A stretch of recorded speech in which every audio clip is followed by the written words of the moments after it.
The vast majority of behavior problems in the classroom involve minor breaches of discipline.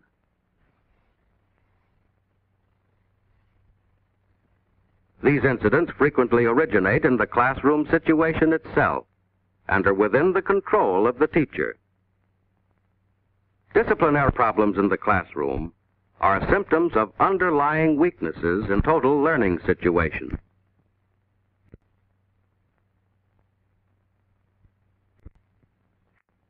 Mr. Grimes, mathematics teacher, is displeased with the progress of his 9th grade class in mathematics. You see what low grade you made on your weekly mathematics test? More than half of you failed. Most of those who passed just got by. Nobody had 100%. This is the poorest class I've had in a long, long time. Most of you have no foundation at all. Now, the trouble's with your attitude. You don't pay enough attention in class. You don't do enough work outside of it. You don't know what the word study means. You haven't the slightest idea. Don't you realize that mathematics is an important subject? I tell you right now that unless you get over your lazy habits and come up to the standards I've set for this class, many of you will have the pleasure of repeating this course next semester. Oh, what is it? A note from Dr. Williams.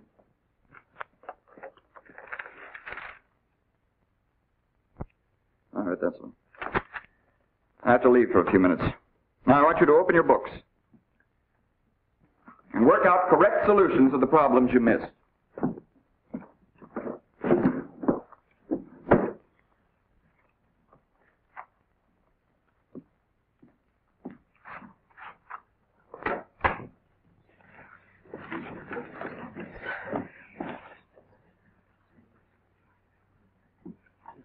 I can't make any sense out of this. I might as well quit. Gee, he never even took up this third problem. It's a jiff. He's got me scared to death. I'll just never pass this course. What's the use of taking this stuff anyway? I'm afraid to take my paper home. He's just a sourpuss. The trouble is, you don't know what the word study means. You haven't the slightest idea. Oh, try What's this? What kind of behavior do you call this? Wait a minute, you stay where you are. This is the kind of behavior I might have expected of you. All I do is leave the room for a few minutes, and what do I find? Confusion, disorder. And you, what were you doing? I was just going... Going to what? Throw the eraser, I suppose. It's a good thing I caught you. I'll make an example out of you. But I... That's enough out of you. Leave this room and report to the principal's office immediately. Well, hurry up. Don't take all day.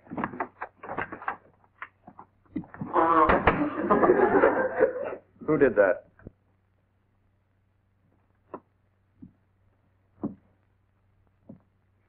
All right, since you think it's so funny, the whole class can stay in for 45 minutes this afternoon. Then you'll see how funny it is. Remember, the whole class is to report back here at 4 o'clock. Where were we? I can't come. I got a newspaper route to do. I got football practice. You can go fly a kite. I have a piano lesson. I can't miss it. I think he's horrible. Stop that whispering.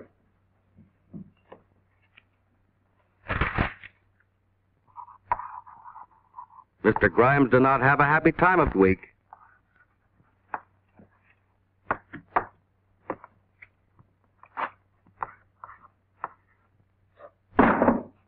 Who dropped that book?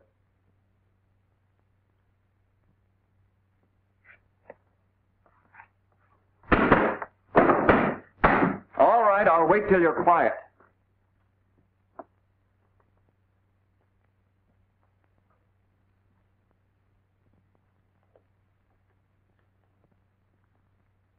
Many of you failed to hand in your homework yesterday. Now, you know that... What is this? Stop that noise.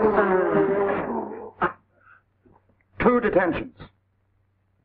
3 detentions. Leave this room and don't come back until you're ready to apologize to me.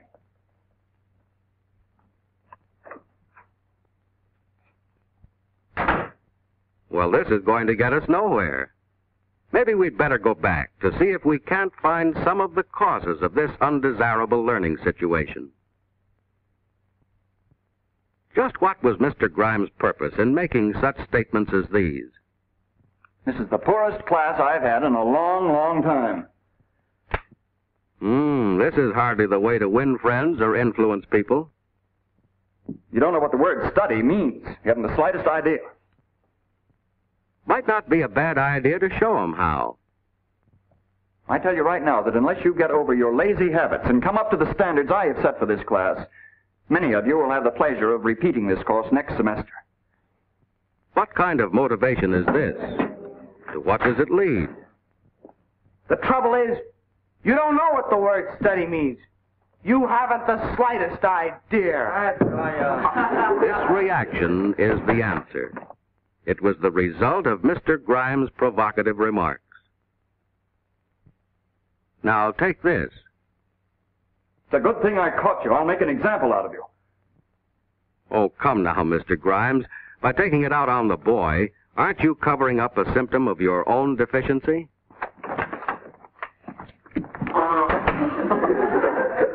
Who did that?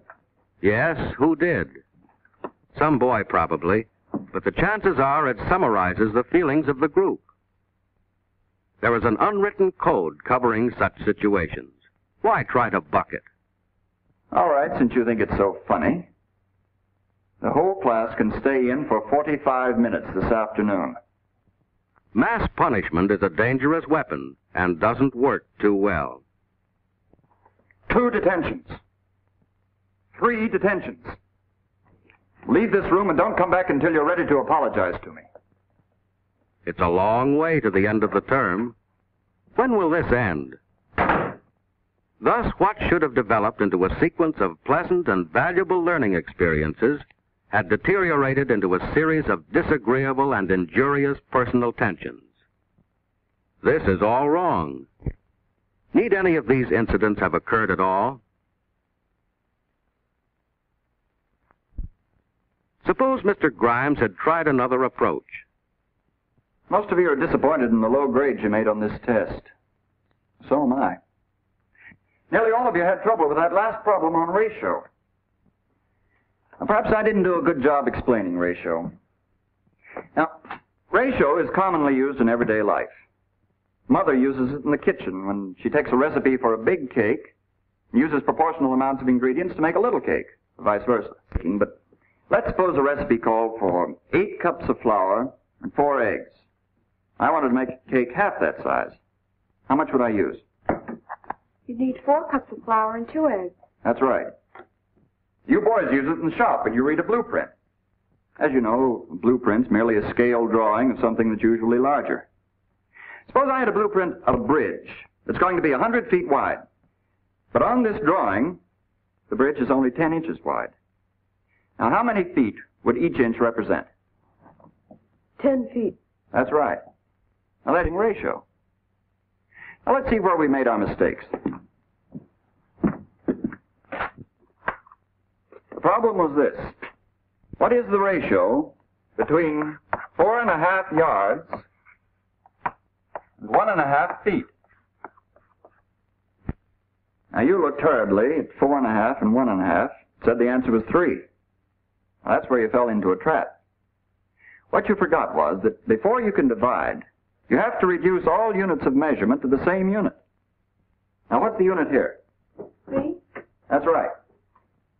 By golly, I sure fell for that one. First of all, let's change 4.5 yards into feet.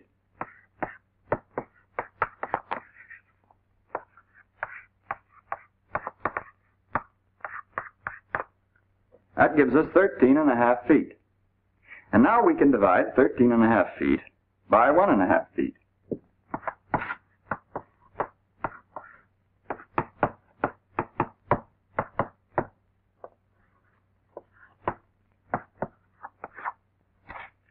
The right answer is 9.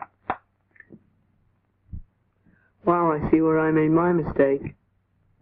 Now, I want you to look over your papers very carefully and see where you made your mistakes. I'll come down the aisles, and if there are any questions, don't hesitate to ask me. Yes? No, from Dr. Williams. All right, thank you. I have to leave for a few moments. On page 15 of your books, the first 3 problems are exactly like number 1 on the test. Suppose you do as many as you can until I get back.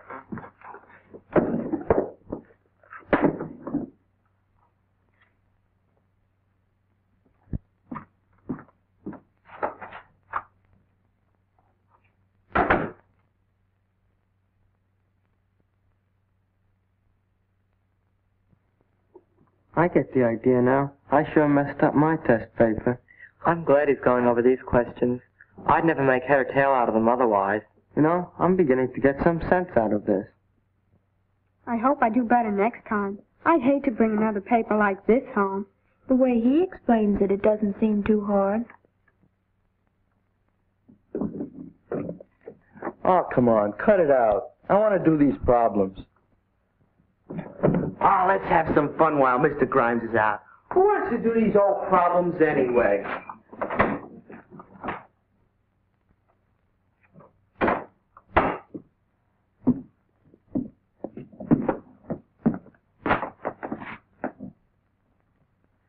Now, you know where that border eraser belongs. That's right, put it there. Grimes sure caught him in the act. Oh, Grimes is a pretty good egg.